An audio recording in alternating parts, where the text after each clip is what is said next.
I hear them complaining that are going around cutting ribbon.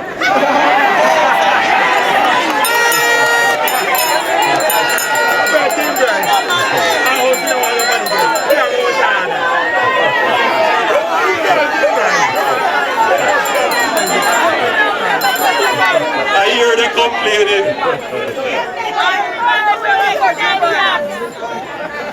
I hear one man say that if she has a little girl, I don't know if it's his daughter, coming home from school and he asked her, where is the ribbon? And she said, Andrew, cut the ribbon. You know why I cut the ribbon? Because I was opening up a new daycare and a new school.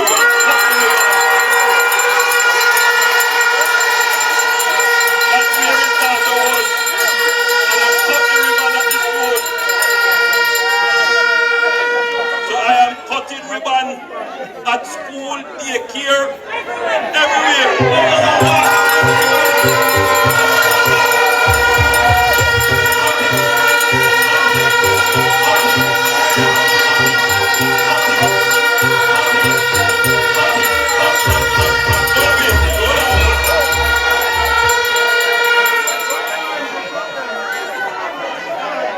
So, I cut ribbon at house, I cut ribbon at police station, I cut ribbon on new road, new water supply, new garbage truck, new bus.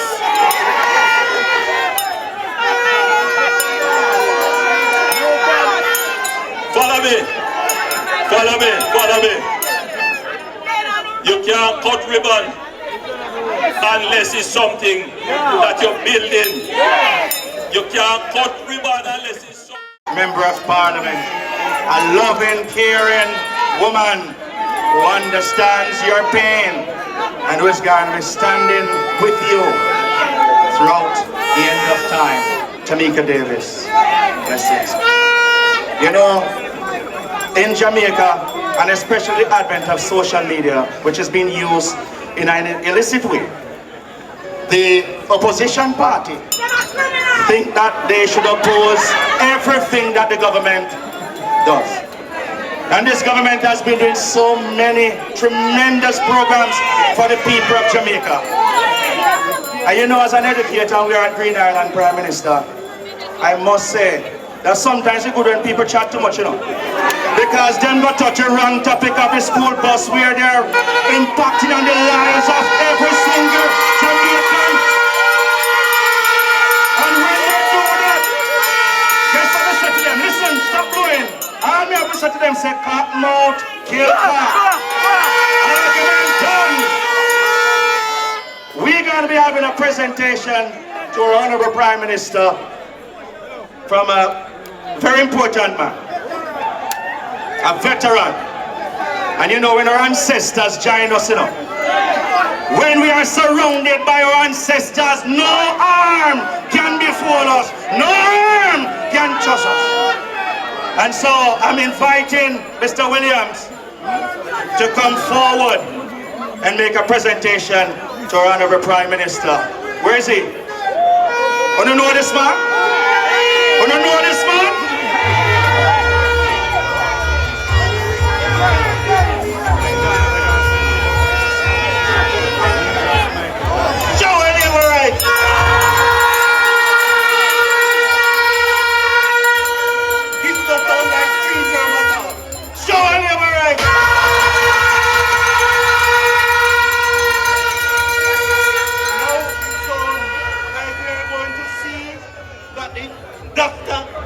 Honorable Andrew Holness getting 3 terms and he be the president of Jamaica.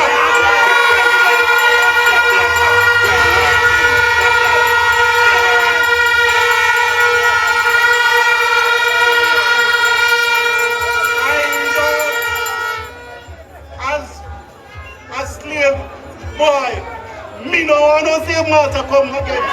But put back the whip on my back. Therefore, I am going to follow the most honorable, the most doctor, and the warriors.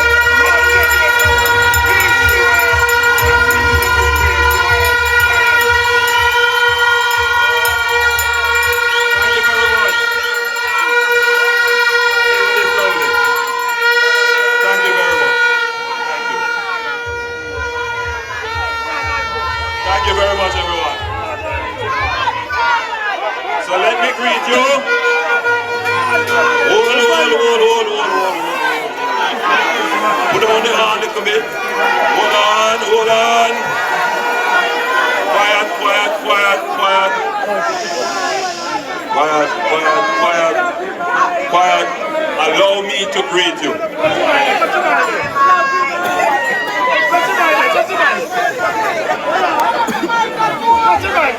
Show liberate!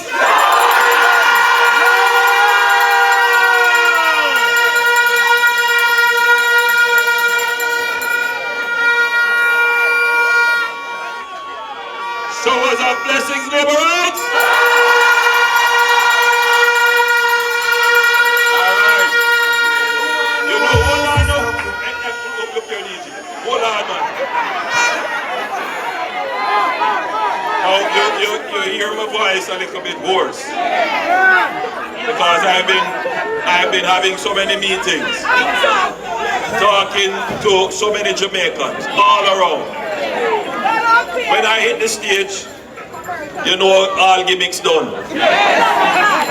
We are here to have a little chat and to discuss some business.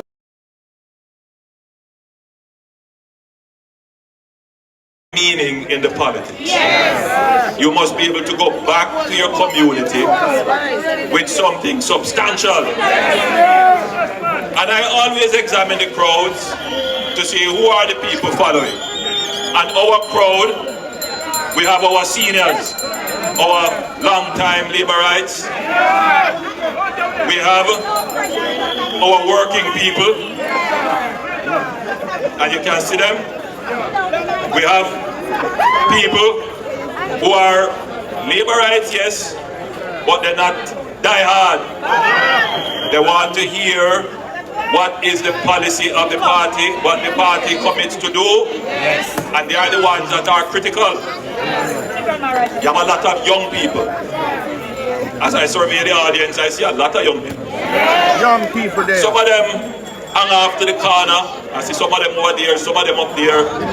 But don't worry, they're still listening. As soon as something interesting, they will listen. And then now you have some who just come look. All kind of people come to the Labour Party meeting. Nice. Welcome them.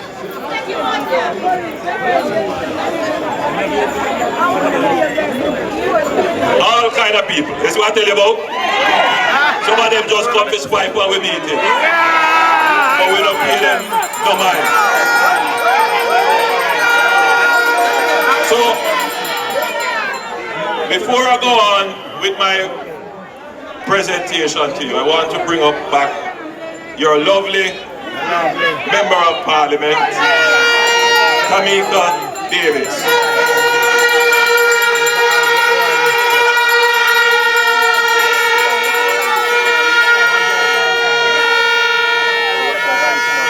Tamika has taken on a big task to run a seat like this. The reality is that for decades, nothing was happening in the seat. Nothing. Tamika has come and she has worked with you. And she has done the best that she can do within the resources allocated to MPs. Truth be told, if you compare what Tamika has done relative to what the parish councils and the councillors have done, Tamika would have done far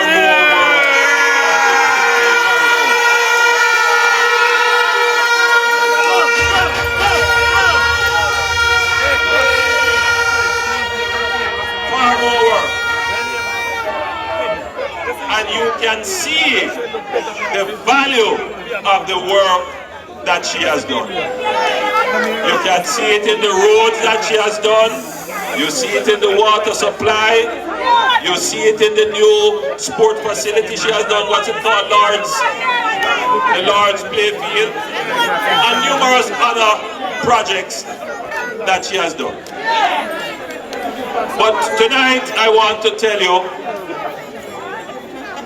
of the plans that we have for your parish. I want to tell you of the plans that we have for you.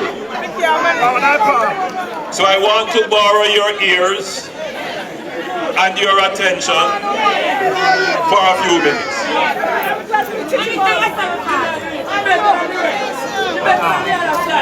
Lucea, as a town, is congested, and it is creating a lot of challenges for our commuting public between Mobile, coming to here, going to Negri. And it is limiting the impact that tourism could have on your parish. Now, I flew from Kingston to here to install your new customs. And as I flew over, I tell you, boy, your parish is beautiful. Beautiful. And I can see why most of the new hotel rooms that are coming into Jamaica are coming right here into your parish. Man, when you look at the Princess Hotel and the Palladium, lovely, lovely. And there are more to come. However, you can't have a lovely hotel bad road leading up. Across the road, the people not living in the best circumstances. The traffic congestion, and in the town, even though you have lovely buildings and lovely historic sites, congestion and chaos. We're going to change that. We have already put in place a plan that will see the building of a new road that will go around Lucea in the same way that we are building a road around Montego Bay, the Montego Bay Road. I don't know how many of you see that.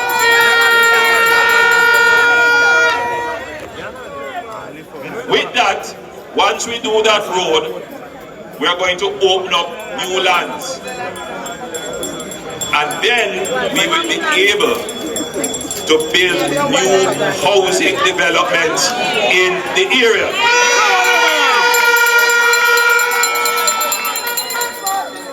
So we have said to the people who are building hotels here that you cannot build hotels unless you are building housing solutions for the people who will work in the hotel.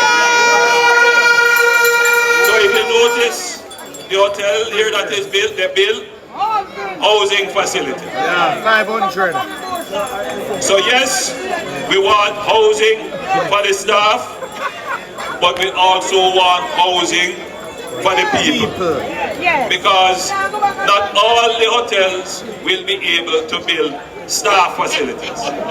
So the government will also have to build some housing that the staff working in the hotel can purchase and occupy. So I want to say to all of you who are here that you can expect to see massive housing developments in your constituency and in your parish. When I speak this way, I am not only giving you a promise.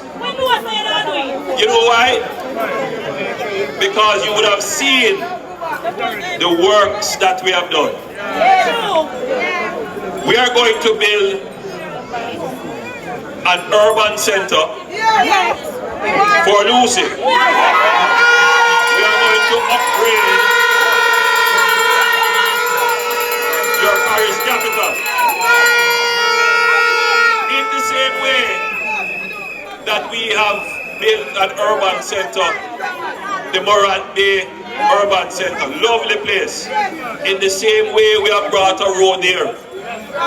And very shortly, I will be making some announcement for the people in St. Thomas about housing developments that are coming as a result of the road. The schools in the parish need some attention. We are here at the Green Island School, need some attention. What I am happy about is that the hotels in the area recognize that their product is not just sun, come to Jamaica for sun. No, it's not just come to Jamaica for the lovely white sand beach. No, it's not just come to Jamaica for the lovely food. No, they recognize that their product is you. The people who work in the hotel make the product of the hotel. And so you can't just invest in the concrete in the hotel. You can't just invest in the beach in the hotel. You have to invest in the people in the hotel. And so the hotels, they recognize this. And I'll give you a little more why they recognize it. So now, they have to provide, as we have insisted, housing for staff. But now they recognize that they also have to ensure that the people coming into their establishment have a good education.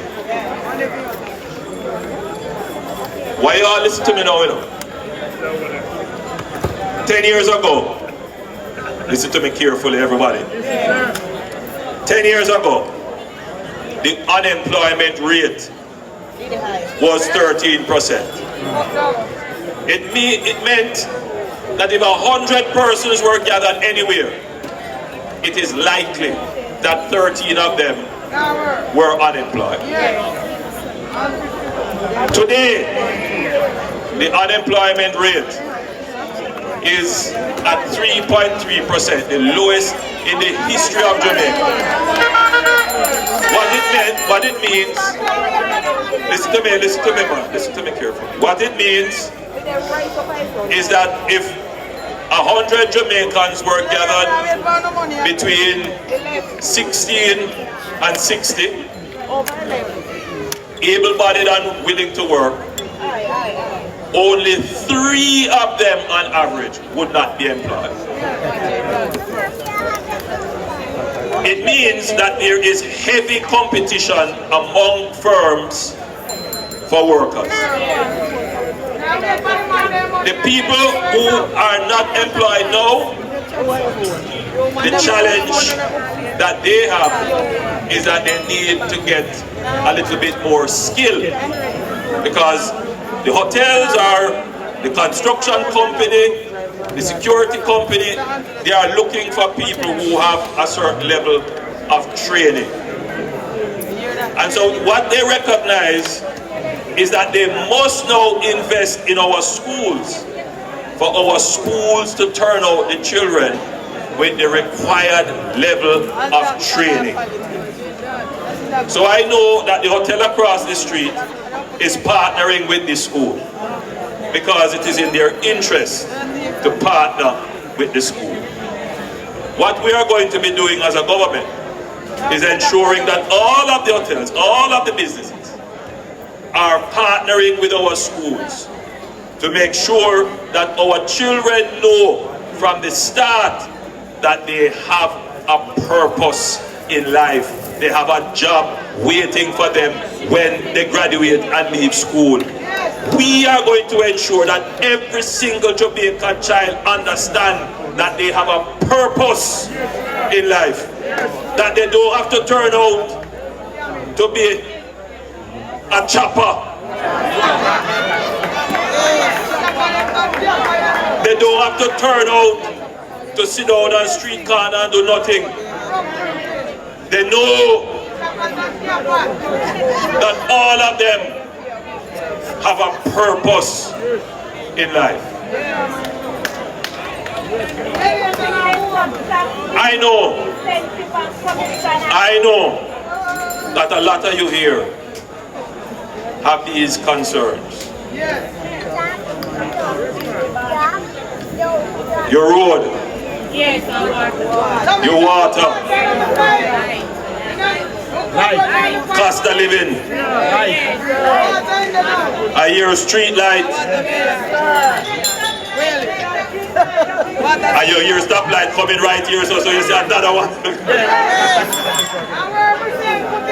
So I know your concerns. But I'm here to tell you that all of your concerns are being addressed day by day. And I always say when I hear this about concerns, I always ask you, is just now you have the water problem? No. Is just now you have the light problem and the problem? Is just now you have the road problem? So my friends, you had these problems for 50 years or more. And the reason why you had these problems is because government did not have the wherewithal, the money, the resources, the economy to do it. Hold on, my dear. I see you've been listening to me. So you're actually going to tell them what my speech coming to. All right. Now, what has changed is that the government has run the economy so well that it can now address these big problems. And I give you an example.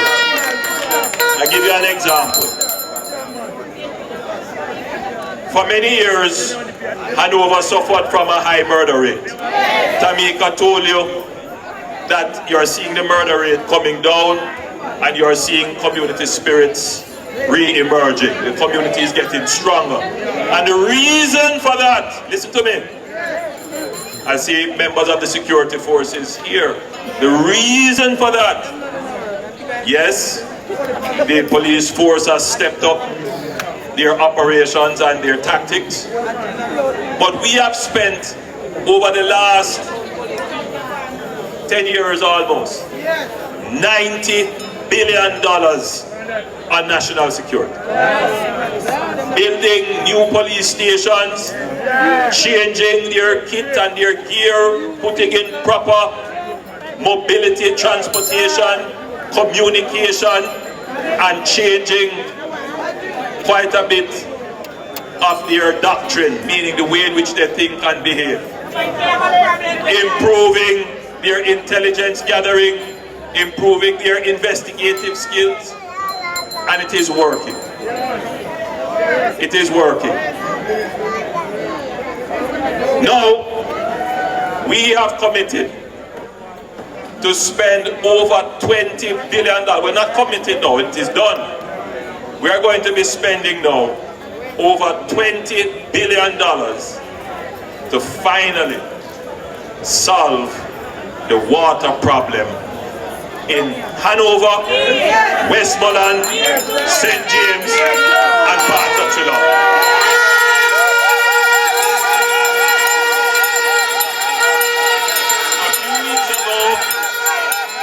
A few weeks ago, we announced the Western Water Resilience Project. And in fact, they have started work. They have broken ground and they have started work. What that is, they are building a new big pipeline. They are putting in pump, storage, all kinds of things to ensure that we can have water that is reliable all through this area. I know you have been suffering a lot, but finally, you're going to see the change. Finally. Now, it is critical that it is done, because if we're going to benefit from this new surge in tourism interest, which will carry other interests which will benefit you, we must have the water and we must have the road. So it will be done. It will be done. And I give you that commitment. As I close my presentation to you, I hear them complaining that are going around cutting ribbon.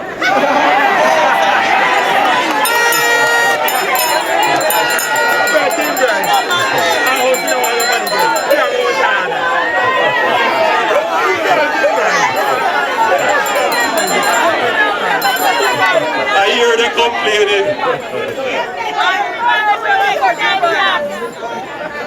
I hear one man say that if she had a little girl, I don't know if it's his daughter, coming home from school and he asked her, where is the ribbon? And she said, Andrew, cut the ribbon. You know why I cut the ribbon? Because I was opening up a new daycare and a new school.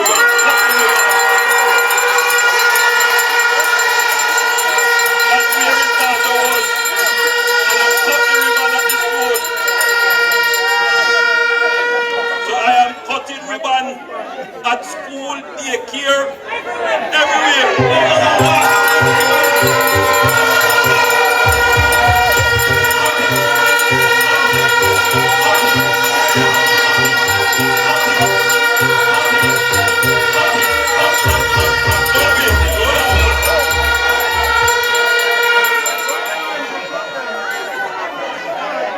So, I cut ribbon at house, I cut ribbon at police station, I cut ribbon on new road, new water supply, new garbage truck, new bus.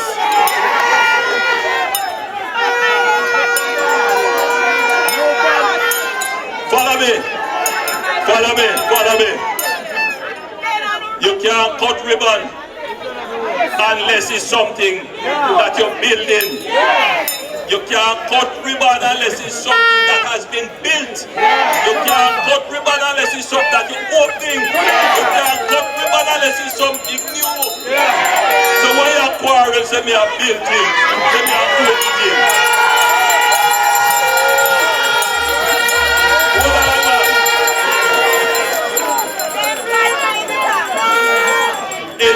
To me, is the most twisted logic that you would complain about a government that is doing its job. Because that's what it comes down to, you know. The government is doing its job. You can't compare us to perfect. You can't compare us to perfection. Challenges there will be. But you have to compare us to what the other people did. What did our competitors do? That is what you have to compare us with.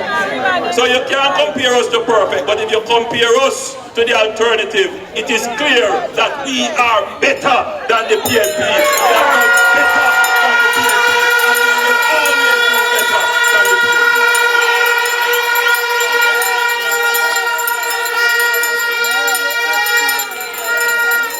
So when you cannot criticize the work, then you criticize the person. You can't criticize that it was good that we build new police stations across. You can't criticize that we are doing the biggest water project in this region. The way, everything, the new market that we improve, all the things, you can't criticize it. So then you turn to say, all the man who cut ribbon. Well, you know, it is better that we cut the ribbon. It is better that we cut inflation. It is better that we cut the debt. It is better that we cut the murder rate. It is better that we cut unemployment. It is better that we cut poverty in the country. And I am cutting ribbon with all of them. So there is no question that you can't compare us to perfection, but you have to compare us to our competitors.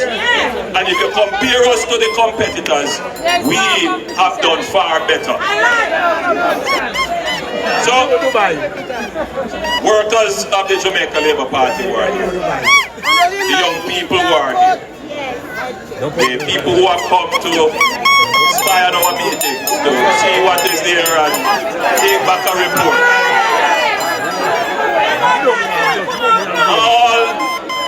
All the people who are hard-working, industrious people who want to hear what is in store for us. I want to thank you all for coming out. I want to say that I love and respect you, and I will continue to work hard for you. I don't stand here believing that the third term is going to be just handed to us. No, we know that. We have to earn it from you. And I believe that we have worked hard. I have presented my work to you. You are the teacher. You are going to market. You are going to make a choice. All I can do is urge you to choose Jamaica. Choose what's best for Jamaica.